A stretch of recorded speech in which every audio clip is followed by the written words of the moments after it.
saying Happy New Year. Happy New Year. On that subject also, I realized it doesn't exist. 2015, it's gone. It never really was. You know what year it is in Thailand? Anybody? 2559. What year is it in China? Like 5,000 something, right? Anyway, trust me. Then there's Gorabda. That calendar, we can say, oh, since Mahaprabhu, that's why we prefer that. But my point is, it doesn't exist. There's no such thing as 2015 or 2016. Then, at the same time, we can't deny it either. So what does that tell you about the world we live in? That it's temporary illusion.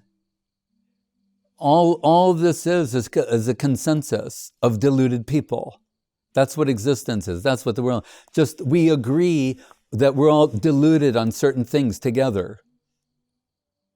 It's nothing more than that. That's why I quote that Shakespeare line, which I will quote again.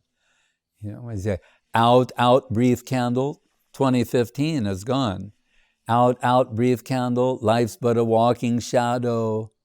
A poor player who frets and struts his hour upon the stage and then is heard from no more.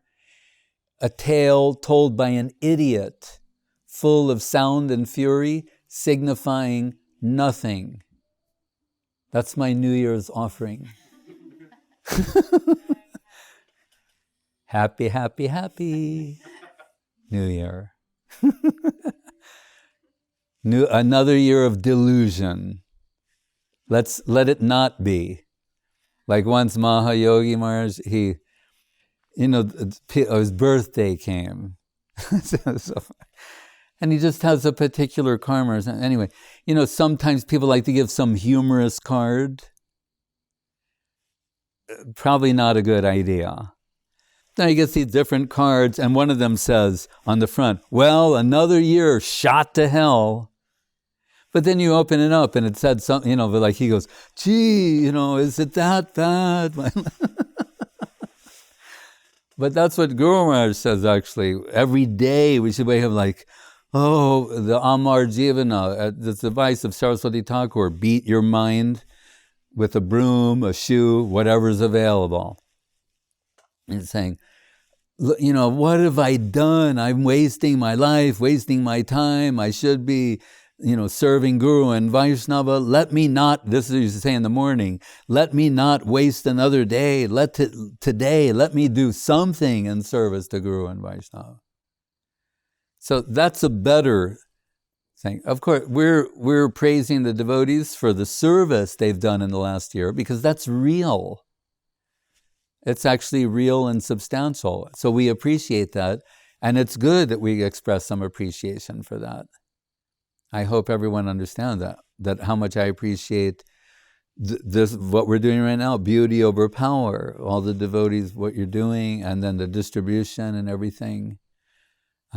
But other stuff, life in general, Brahmabhuta prasanatma na sochati na kankshati samak sarveshu bhuteshu madbhaktim labhate param. Na sochati, na kankshati. Saying the Brahma Bhuta on the spiritual platform, na soch means lamentation. They're not lamenting or they don't lament over things that have happened.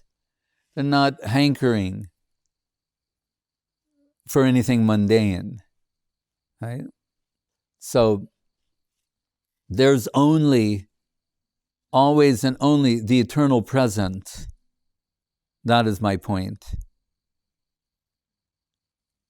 Like I thought, if I had to write to the people of the future, I would say, I'm speaking to you from now, from my present to your present, not from long ago, and now you're not, that's foolish. I'm speaking from my present to your present. the eternal now, and telling you these things. So Guru Maharaj, he likes so much this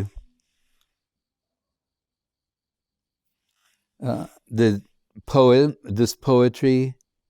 Who is it? Longfellow or Wordsworth, one that says,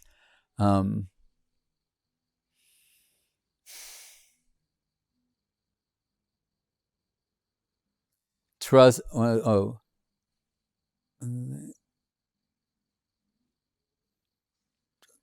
trust no future, however pleasant. Let the dead past bury its dead. Act in the living present, heart within and God overhead. Because it's echoing some of the sentiments expressed in the Rig Veda mantra, Om Tad Vishnu Paramam Sadam Padam Sada Pasyanti Suraya Deviva Chak Suratatam Vishnuyat Paramam Mama.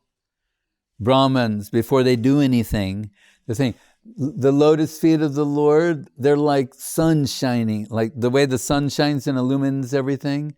Saying the lotus feet of Vishnu, let them illuminate everything. And then the light of that illumination, let us proceed. See, and that's why they chant this mantra before they do anything. And the light of the illumination of the lotus feet of the Lord, let us proceed. That's what we're saying, we're trying to do. But this line, trust no future, however pleasant, the futurist, and the people saying, and I told one kid when we were talking about technology, I said, all the cool, really cool stuff will be available when I'm dead. You understand? Because it'll only be considered cool from where you are at present. Nobody wants old technology. I know, no, there's a website, okay. But normally, no one's crying over the loss of technology that came before. They're not they want to have the newest, the latest things. And yes, that time will come, those things we really might want, we'll all be dead by that time. So, and that everything's going to be wonderful in the future. Television was supposed to eradicate ignorance, right? When it first came, some people said, well, what if this just makes everybody stupid? No, it's going to educate everyone. They say once we have TV, there'll be illiteracy will be finished, all information will be available. I mean, we think, well, really? Yeah, they said this about TV. That once there's a television in everyone's house, then everyone will be literate and they'll know the sum total of human information and knowledge will be available to everyone. And what did TV end up being called? The Boob Tube. And here, boob meaning idiot. That you watch this thing and you turn into a moron, right? So then that gets replaced by the internet. It's going to eradicate everyone's. Once we, Google, we're going to organize the world's knowledge and share it with everybody, with ads. We have to pay for it. Right? So it proves the cure for what we're suffering from is not knowledge or, by extension, data. Right? That's not why we're suffering in the world. It's for a lack of data analysis. Otherwise, we have a bunch of Russians. Right? We're going to put our Russian team on data analysis and cure unhappiness. We'll get back to you. It's going to be a 5-year program. But we'll do it in 4 years. That's an inside joke. Lalita doesn't understand why it's funny. The other Russian saying is, we tried to make it better and it came out the same. So not like that. The reason we're suffering or unhappy is not like, oh, I didn't know that. Thank you for, now that you've told me this, share this information with me. I'm just happy all the time. So it's knowledge, it will not do that. We prefer knowledge to ignorance. What is the Vedic saying? What is it? Tamasi mam, sadgamayo, jyotir mam, etc. Take me from darkness to light, from ignorance to knowledge, from unhappiness to bliss, to happiness. But we mentioned that before. That happiness, it's not part of the future. Understand? That's an illusion. Past, present, future. There's only eternal present. We're at present in the world of illusion and within the parameters of time and space. So we talk about what happened then, but all we do is make a consensus, like, shall we call it years? And when should we start the calendar? I don't know. When was the king born? Let's not talk about that. But you understand. Now, in Thailand, the calendar is BE, the Buddhist era. So it's 2559. But so they'll pick some arbitrary date and say, we're going to measure from them. And that's okay. We're doing that too. Gaurabda. Mahaprabhu appeared at this time. It's been so long since Mahaprabhu appeared. That's okay. But really, it's arbitrary. It's an arbitrary consensus that everyone has accepted to navigate the realm of time and space. But the spiritual world is beyond time and space. So then that means there's, as Prabhupada would say, this verse from the Upanishad, because if someone said, well, you mean there's no like yesterday or tomorrow or morning or evening? And he says, no, they have all of that. There's the moon and the sun. There's the morning, the afternoon, all of those things are there. He said, but there's no need for them. They're not the outcome of spatial relations of planets and stars and like that. It's just, that's why this world is a perverted reflection of the original. All those things are there. Why? The reason everything is there. Reality is for itself and by itself. Leelanukul, to serve the necessity of Leela, of pastimes. So there's day and there's night. And there's the morning and there's tomorrow and yesterday in a general sense. All for the necessity of Leela. But no mundane necessity. No, the Vaikuntha means without measurement. Right? There's no system here that we're using. Right? That's why all of our, the English expression is yardstick, but that doesn't even make sense to people in the metric system. Right? So what is it? If we agree, like that's a Sanskrit measurement from here to here. Might be a little different on your hand or somebody else's hand. But that's the measure. That's when it says, when Mahaprabhu, the separation takes place, it's this much, right? According to his hand. It's one system of measuring things, relatively speaking. But in the absolute world, none of this is applicable. So therefore, trust no future, however pleasant. And the past, let the dead past bury its dead. Act in the living present, heart within, God overhead. And interestingly, that line is echoed in the Saragrahi Vaishnava poem of Bhaktivinoda Thakur that he wrote in English. The way he says it is, forget the past that sleeps, and ne'er the future dream at all. Act in times that are with thee, and progress ye shall call. So he knew that poem. That's another thing. Bhaktivinoda Thakur, he knew Wordsworth, Longfellow, their writings, Emerson, Thoreau. He sometimes took their style and expressed something with it to be appealing to Western people.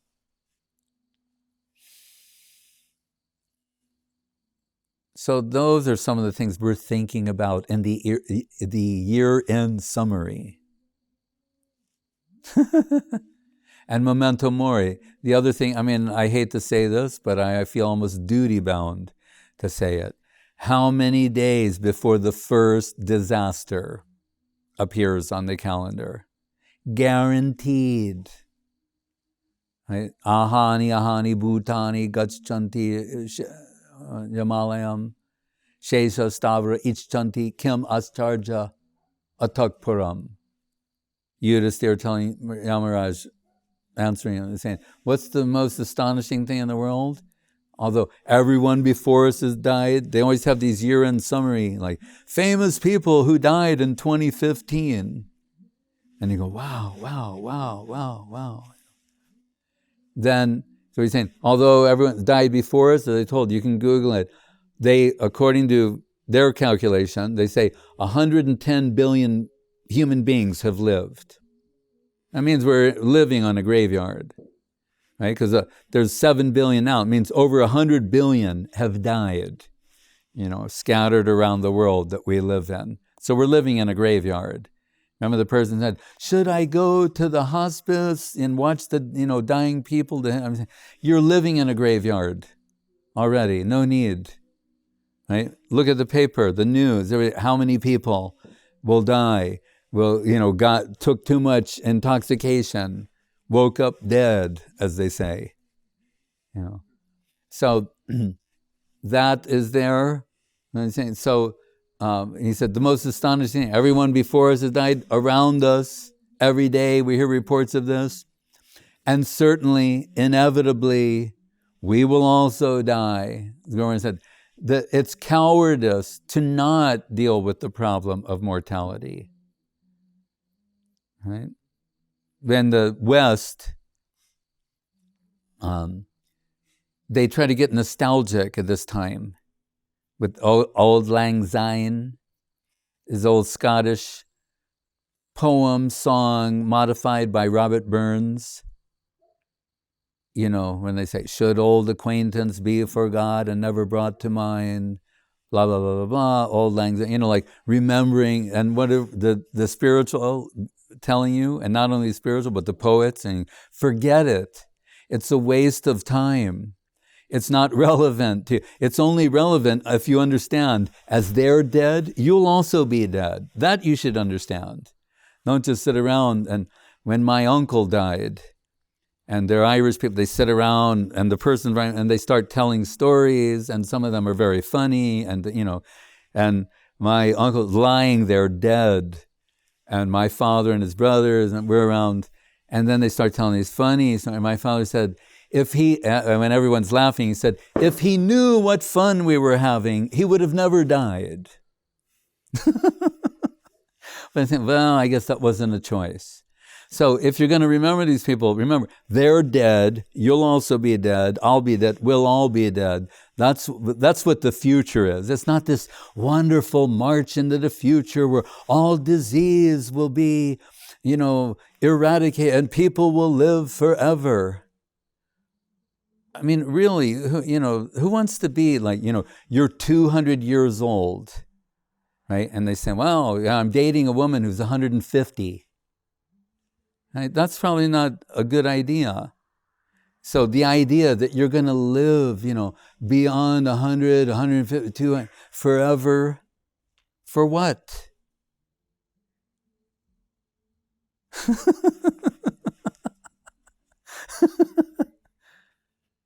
If you have that same mentality, it's not going to be helpful.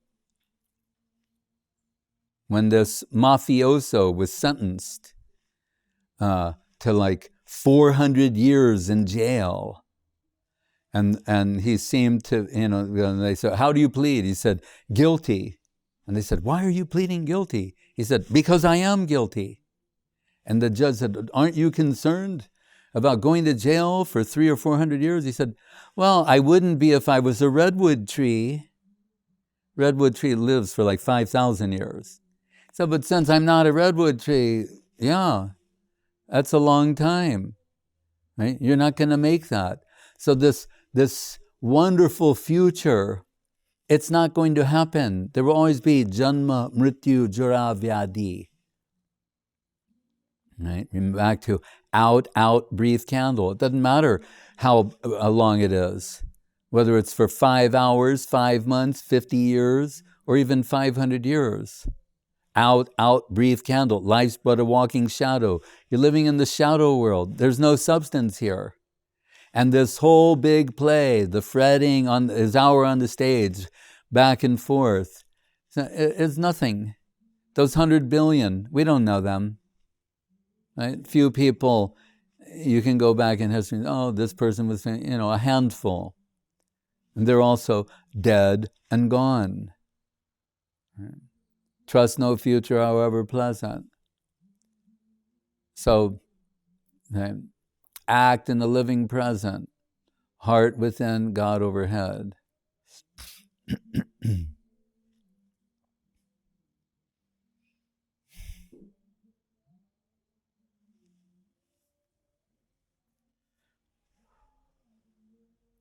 That's what Yudhishthira said.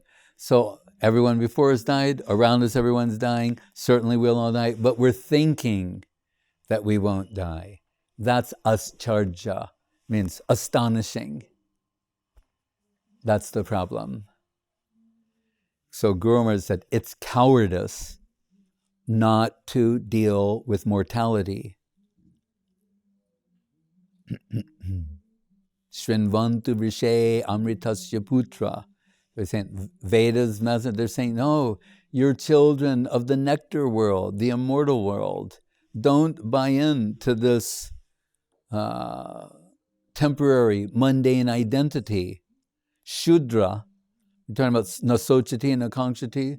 Shudra means one who laments, who wails, who's crying, wailing, lamenting, crying.